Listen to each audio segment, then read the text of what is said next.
been a long time, but me and my mentor, Dr. Yessis, is back together again. It's been a number of years since we've gotten together on our podcast. Doc, how you doing? Just great, Yosef. Hanging in there on this COVID lockdown. Well, we're dealing with it. Staying 10 feet apart. Yeah. I don't get out around, but I don't get out much. Yeah. Well, that's good. You staying protected.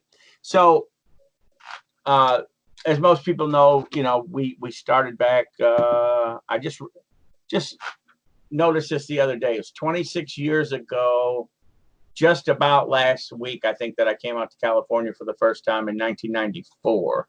So it's been over 26 years at this point. So, and even though we haven't talked on here in a while, we still talk regularly, and that was kind of how we got to talking about doing another podcast together.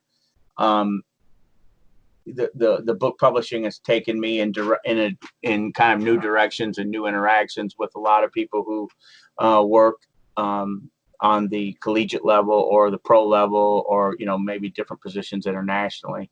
And one thing that I've noticed in that time, and we talked about this a little bit, was that I don't think things are improving. Like the questions that I get from people about training, or some of the ideas behind what we do, or maybe some of the material that's in the books that we've done, in yours or in other books, you can see that compared to when I started, I don't see like there's a big progress that we've made in the United States. And you and I spoke about that a little bit. And the Soviet Union fell apart. What was it, 91 or 94? 94. Okay. And from that time till now, it doesn't appear to me there's much progress been made in the United States. And the Soviet Union at that time was still way ahead of where we're at right now. Can you talk about that? Like, number one, I think, can you talk about where the Soviet Union was when it fell apart? Because you were still doing the journals, you were still translating the stuff. Where were they at that time? What was the horizon at that point? If you go back almost 30 years. Yeah, and the way I saw it, they were on a horizon for several things. So you have to remember they were very crude in their methods. They didn't have the sophistication of equipment and facilities and so on that we do. So they had to improvise all the time. But they were now getting on the verge of getting things from other countries and learning more from what the other countries were having in terms of facilities and so on. So there was going to be a breakthrough there, because as they got better equipment, they would have better training methods. But right now, you take a look at most of their specialized strength exercises, for example, they were done with ropes tied up in bands, or sand-filled sacks, and so on. They didn't have the equipment that we do to do all of this. And that's where, like I did a takeoff with my active cords, which, you use quite a bit of. See, these were a takeoff on what they were doing, but they're more sophisticated methods, easy to use. In addition, what they were doing with youngsters, this was already pretty well established. So I didn't expect to see too much improvement there, but more improvement with the higher level. The elite, there was much more sophistication of what they were going to be doing. See, they only had spots like Veroshansky and some of his work with jumpers and plyometrics. This was still in its infancy. They weren't using plyometrics all over the board. It was very, secluded, if I can use that term loosely. So there was going to be a big breakthrough there. More on explosive training, more on developing speed. See, they did quite a bit with speed. And most of this was because of the research that they were doing. I still remember, like Borisov, their outstanding sprinter. They, he was in the Physical Education Institute, and in their lab, they were doing some research. And as they were doing the research, they found out, hey, you're pretty fast. You got good explosive abilities. And before you know it, they did a little bit more testing with him. And they put him in races, and son of a gun, he was beating everybody. Yeah. See, because all of the people in the research labs or in the physical education institutes were high-level athletes to begin with. See, so the use of high-level athletes in the research, everything that they did, these were the people who was going to become even more sophisticated, with methods that they had. So I look forward to many changes and greater precision in what they were doing with the higher level athlete. Even though it was great, it was superior in many ways to what we had, but it was going to be even better. That's what I was excited about, but it never came to be. Yeah. So, when we were looking at what was happening at that time, like you said, it was exciting because there was a couple of things that I was, that I remember, like, they were moving beyond the general training. They were looking at higher degrees of specificity and things like this. And this is where the technique stuff came into play. And it was really evolving. And then it kind of came to a halt. And then the problem was, or in other places in the world, it didn't keep going. That research didn't keep moving. They were kind of the catalyst for the rest of the world doing what they were doing. So even with Chinese, maybe now, whatever they are doing, what the Germans were doing, what the Australians ended up doing, all was catalyzed by the Soviet Union, because a lot of those scientists, ended up going there. So it kind of came to a halt a little bit. So when you see now what's going on in the United States, I kind of had this thought or belief that, some of the strength coaches from the 80s, guys that you knew, Johnny Parker, guys from that generation, who by the way is a wonderful person. I really like Johnny a lot, and I think he just did a new book not too long ago, just kind of going back over what the Soviets did. What's different from them till now is that although, in the United States, we weren't that sophisticated in the 80s, we were aware of what the Soviet Union was doing, and we had an awareness of the fact that they were far more sophisticated than we were. We knew that, and we wanted to know what they had. And so you were kind of, you had already been translating the journal, but I would say, even though that you had been translating the journal and had made visits over there, it was still introductory, if you will. Like we hadn't had that great degree of interrelationships between Soviet scientists in the U.S. Like you kind of had opened the door. Some guys were looking into it, but it had not become commonplace by no means. And so a lot of these guys, at least they were looking at it. What's interesting now is you have a lot of people from that generation, number one, who may not have even been born yet. Even if they were, they don't have the familiarity with the Soviet Union's dominance at that time.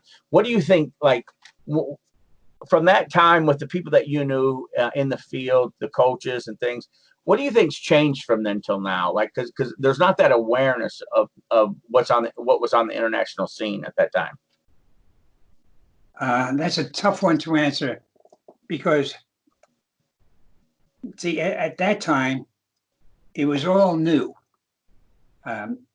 I started some interchanges with the Russians. I was the one who, through the literature and studying the literature, I saw who the top people were that doing the research that was applicable, and I knew coaches would be interested in it. So I tried and I established some exchanges. So when we had to coach, well, I shouldn't say exchange, because no Russians came here, but to set up a program where we'd go over there and study under the Russians, actual classrooms. Okay, today we're going to talk about so-and-so. Tomorrow we're going to talk about so-and-so. And the coaches were all there taking notes and and seeing what it was. We had practical sessions and so on. So the coaches learned a lot of good practical information, both theory and practice. But we learned from the masters. These were the world's experts, at least in my eyes and in the eyes of most coaches, because we didn't really have any top coaches or experts or researchers in this country at that time. It was all in the beginning stages. So as you know, things went along with these programs that I was setting up, they didn't go as far as I anticipated. See, I tackled them all from an educational point of view. But some of the organizing bodies or the main organizational bodies of strength coaches at that time weren't interested in education. They were interested in making money. Money always shows its ugly head sometimes. I shouldn't say ugly, we all need it. So because of that, we didn't see the progress that we could have, you know, with the Russians and learning more information from them. And much of the information that I was translating, see, this is what coaches were glomming onto. And many of them, because it was so new, so different, they couldn't handle it. If you can believe it, I've had coaches tell me, oh, no, you don't want to do that. It's going to ruin you. The Russians only want to do this to us so we would fall apart and wouldn't have a good program. They want to destroy us because this was the Cold War yet. It was still involved in the Cold War. And because of this, it never really expanded to learn more and more. So I don't know if I answered the question. I think I went off base a little bit. Yeah, I think that one of the things that I've noticed now is that there's a presumption that the Russian material has been digested and fully understood, and now they're making a takeoff of that. And what I've told you know, many, you know, younger guys now that I'm not the I tell people that, you know, I used to be the kid and, you know, learning. Now I'm middle aged and now there's kids calling me, and it's what I found is that people had not spent the time actually comprehending what was already available, you know, out there. And I found that, I know this was for myself, and it still is, like, there's still a lot to fully grasp. It's available, but you haven't grasped it yet. They were that far ahead of us that we weren't grasping exactly what was going on. And I still notice that to be the case. Yeah, if I could just add to that, if you look through my Soviet sports reviews, or the fitness and sports review as it came to be known, there are many articles in there that we haven't even talked about doing in this country. Yeah. You know, it's amazing, even with research. Mm-hmm. You know, there's a lot of research being done in the United States right now, but from what I can gather, it's not making progress in the field. It's a way of reinventing the wheel. And you can reinvent the wheel, but it doesn't mean you're going any further. Yeah, I've seen this repetitively. Like they'll be looking at something that's already been done, and the answer has already been had, you know, and we should be moving on from, and they're checking and checking and checking. I'll give you one that just comes to mind real quickly. You know, like in the late 70s, you and I both know that, you know, the Soviets started using creatine. Since that time, they've done another 1 million studies on creatine. We already know it works. It does what it does. It's not a panacea, but it's effective. You know, and yet we beat that thing to death for 30 years, and there's no reason to. You know, that's something that we already know, or, you know, other studies that are done. And I think the other thing is that's, like you just said, there's stuff sitting there in the Soviet sport reviews that still hasn't been acted upon, or it still hasn't been really integrated into, you know, what people are using. And also, the Soviet sports review still only represented a fraction of what was actually being published. There's no way you could have kept up with it. No. So that's just a if you want to say a taste test almost really of what they were putting out, because it was been impossible for you to reproduce all of it. That's right. You were just kind of picking the fruit, the sometimes low hanging fruit, maybe. The low hanging fruit, right. What separates an elite, world-class athlete from everyone else? Their genes make them quicker, react faster, and more explosive. What if there was a way to, in a sense, turn on those elite athlete genes in the average person? Recent advances in genomic research and sports nutrition have proven this is now possible. Introducing MyoSync by Nootromic Sport Nutrition. Multiple studies show it increases quickness, explosiveness, and strength. In most cases, your vertical increases by at least 1 inch an hour after it's taken. Through a proprietary blend of ingredients, MyoSync in effect flips the switch on those genes that make you jump higher, run faster, and lift heavier weights. Here are several MyoSync testimonials. This is Daniel Stokes. He's a sprinter. What was your best time before we started training this season with MyoSync? 21.5. And what's your best time as of today? 20.7. Could you explain to us what the fast twitch muscle supplements done for you, MyoSync? It made me more explosive. It helped with my reaction time off the ground, bring my knees up quicker, and I continually progress. This is Matt Tomey, head strength and conditioning coach for football and men's basketball at Michigan Tech. If you haven't tried Nootromic Sport Nutrition's supplement MyoSync yet, you're definitely missing out. I've had athletes here try the supplement and really enjoy the benefits, including an immediate improvement in vertical jump of about 1 inch. MyoSync really stands out with its ability to improve power output, speed, reaction time, even potentially quick decision making. If you haven't checked out this unique supplement yet, go ahead and pick up a bottle of MyoSync and give it a shot and just see for yourself. Here is lead formulator Rick Bruner's brief explanation of MyoSync. MyoSync evolved out of the neuroproteomic research we conducted starting back in 2005 to nutritionally boost the speed strength traits of well-trained athletes. These speed strength traits could include things like reaction time, starting power, maximal speed, quickness and agility, and also fine motor skills. Double-blind placebo studies as well as many outcome studies have been conducted on well-trained athletes from many sports and of many ages. The results of this research have shown a sizable boost in muscle contractions as well as the synchronization of these muscle contractions during speed strength activities.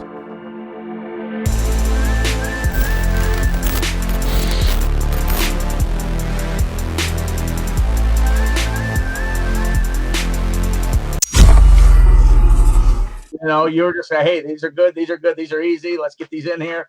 But I would have to say there's had to have been 10 to 100 times that available if you could read and write Russian, at the time. So I think that's also got to be remembered and borne in mind. That was the case.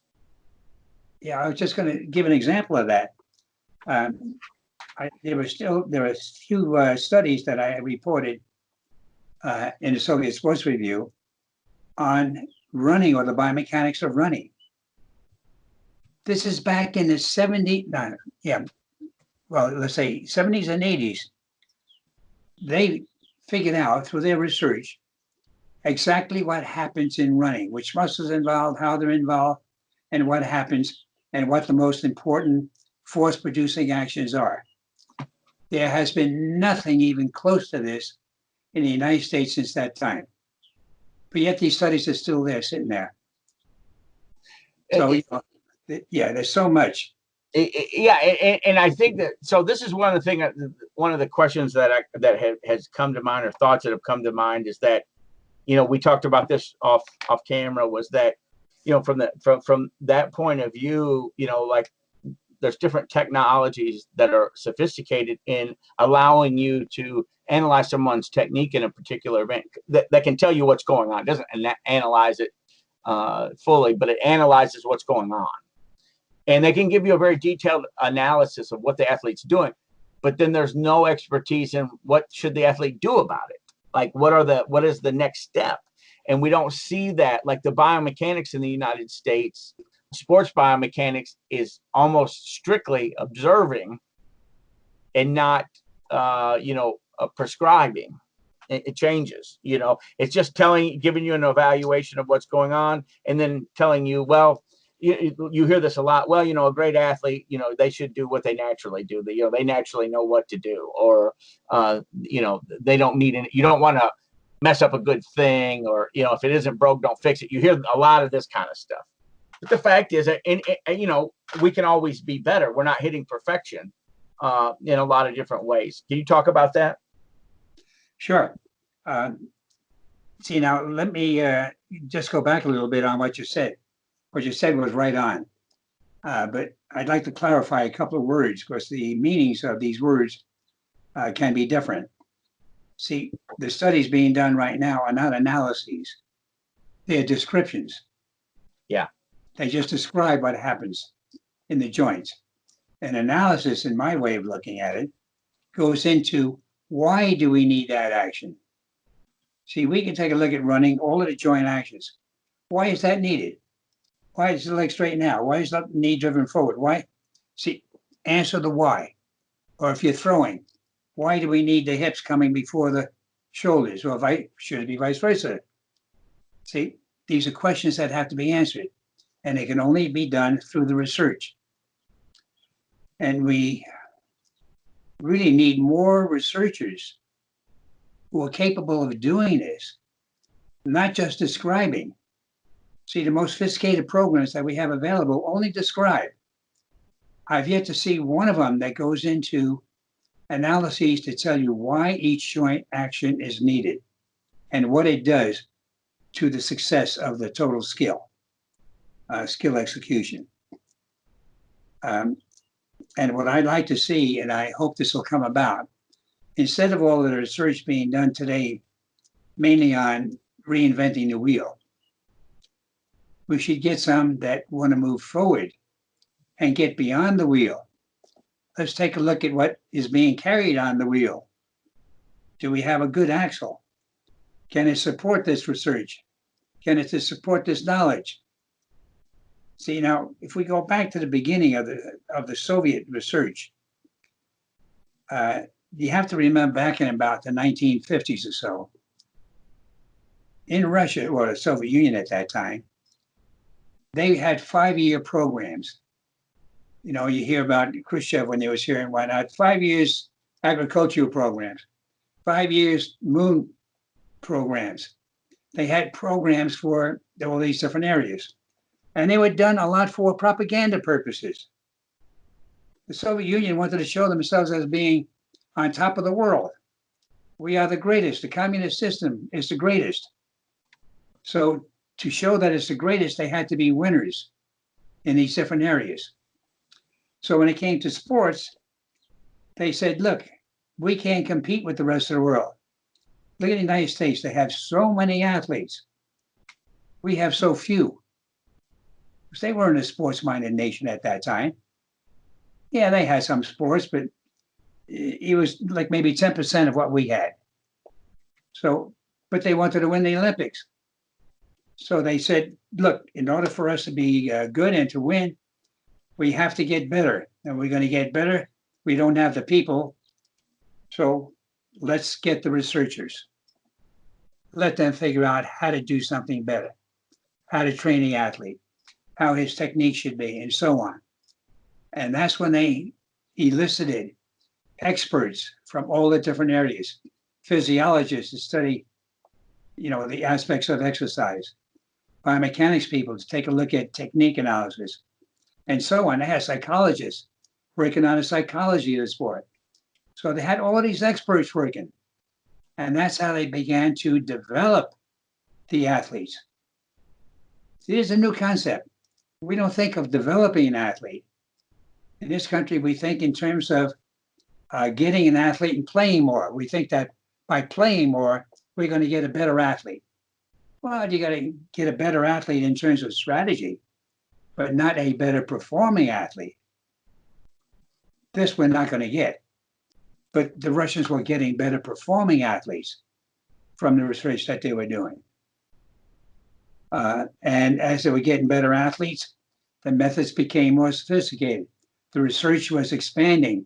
The research was becoming more specific, and so on.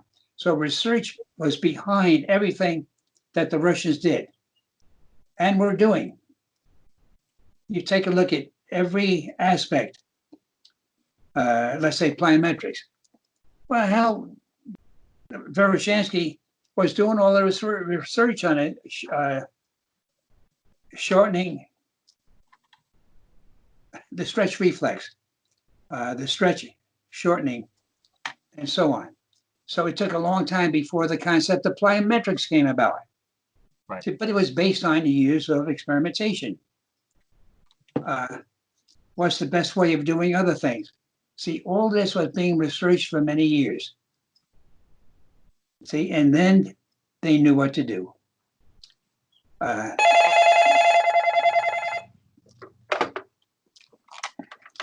Call back later.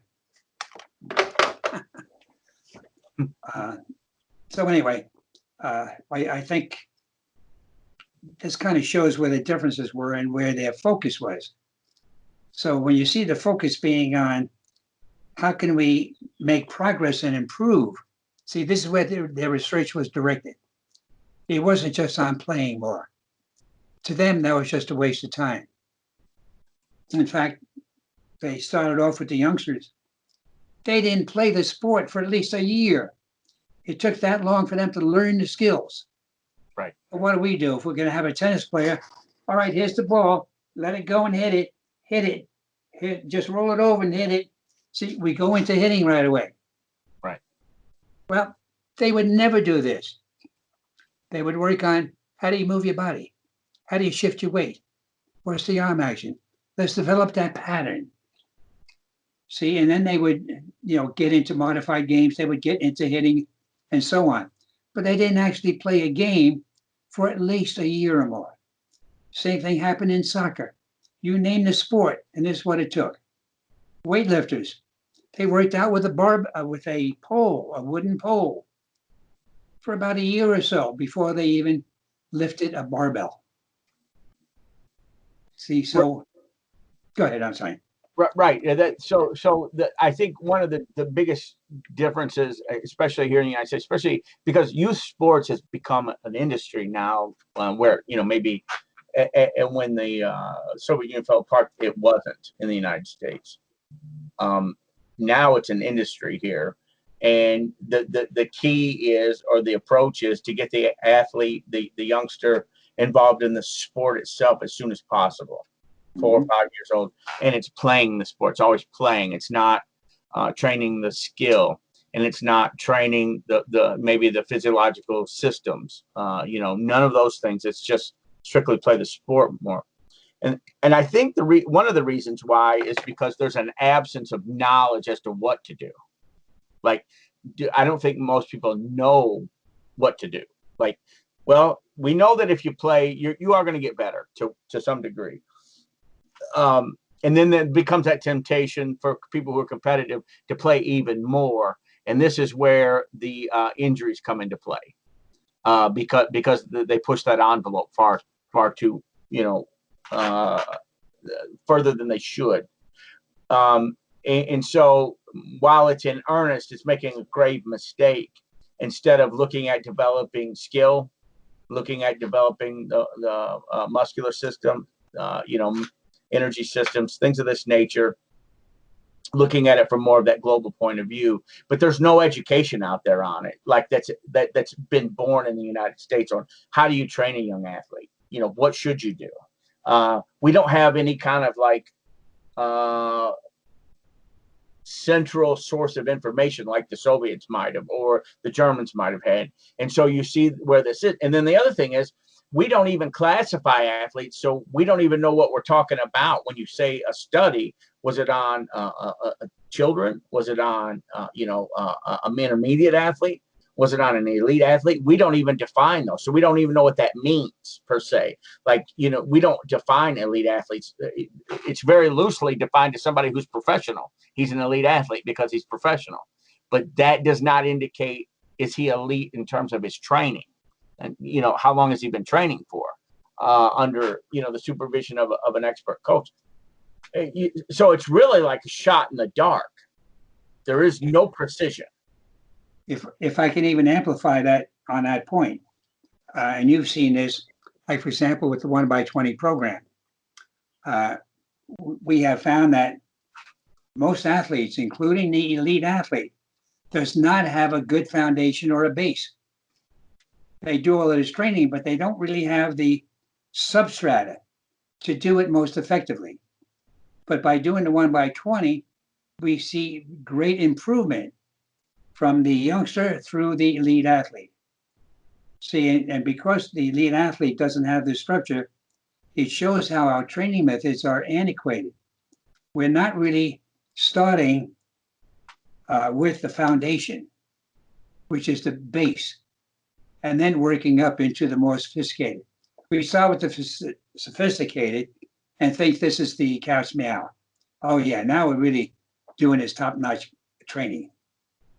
Yeah, there's a when someone hears of a sophisticated training concept, they want to use it right away, but they don't realize that every concept or technique is contextual.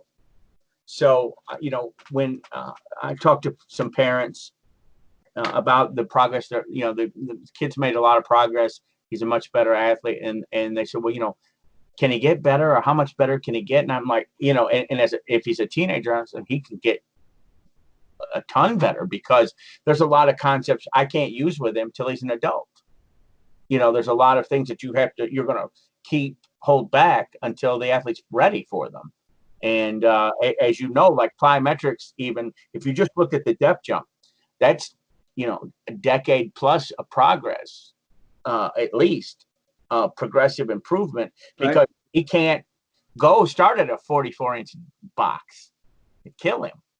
And besides that, it would be stupid. You want to milk each step, the progress that you can make at each step as much as possible, and then move to the next step. You don't really want to get too sophisticated, because then you lower the athlete's potential. You want to take advantage of each individual step, and use steps that are appropriate for the level that he's at, and not get ahead of yourself, because you got to be looking in the long term about what's his total potential. And one of the things that I see is this race to use the coolest workout, idea. And you don't really want that. You want to use what's appropriate for right now while we're getting progress. And athletes, and I'll get questions. They'll say, well, when should we go to the next step? I get this from coaches a lot. And my first question always is what you're doing working? Yeah.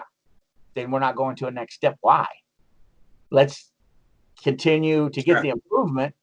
And when we stop getting improvement, then you can ask the question, what do we do next? But until then, let's keep this going, let it ride it till the wheels fall off. I mean, it doesn't make any sense but everybody wants, everybody gets bored. I see that a lot. They get antsy, they get enamored with something that's seemingly new, and there is nothing really new. But they get enamored with the next more sophisticated thing. And I think that I've said this many times. I use this a lot, that, Warren Buffett, a lot of people will ask him, are you smarter than everybody else? Because, you've done so much better than everybody else. And he always says, no. He said, I have a better temperament than everybody else. I'm patient. And I've been able to I observe the fundamentals, and I take it one step at a time.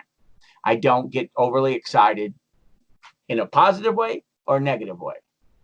It's consistently, and I think that in coaching, I'm curious to see what you think.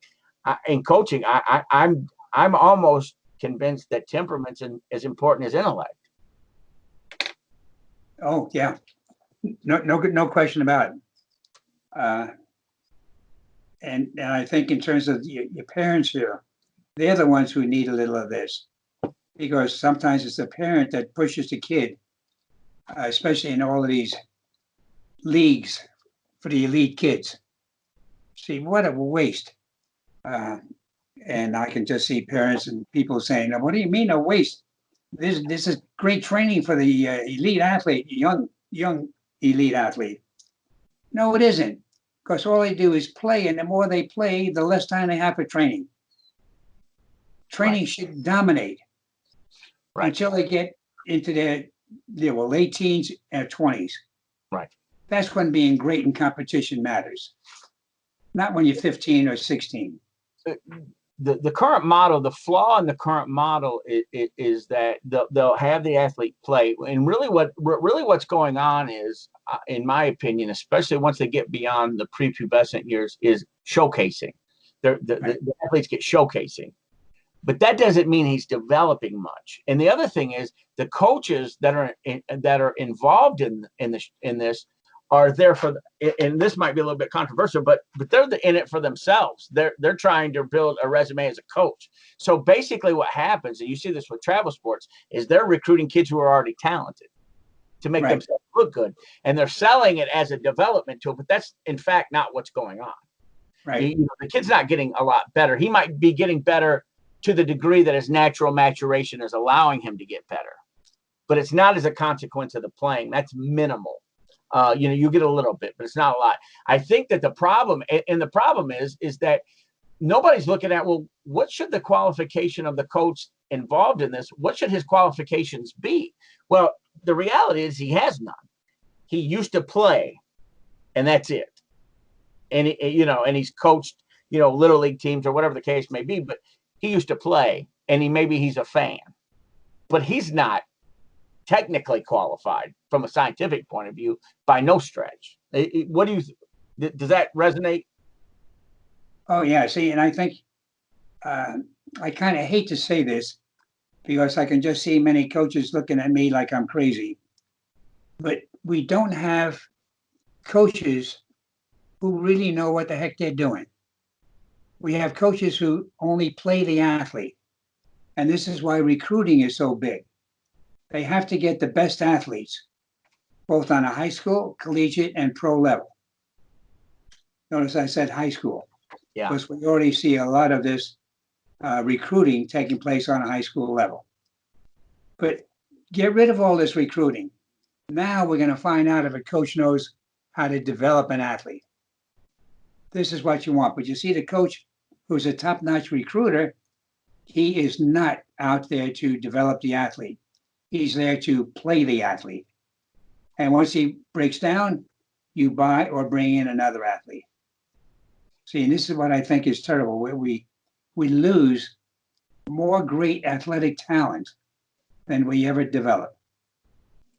See, and I think that what you're saying is borne out by the fact that the budget for recruiting outsizes the budget for improvement by exponential factor.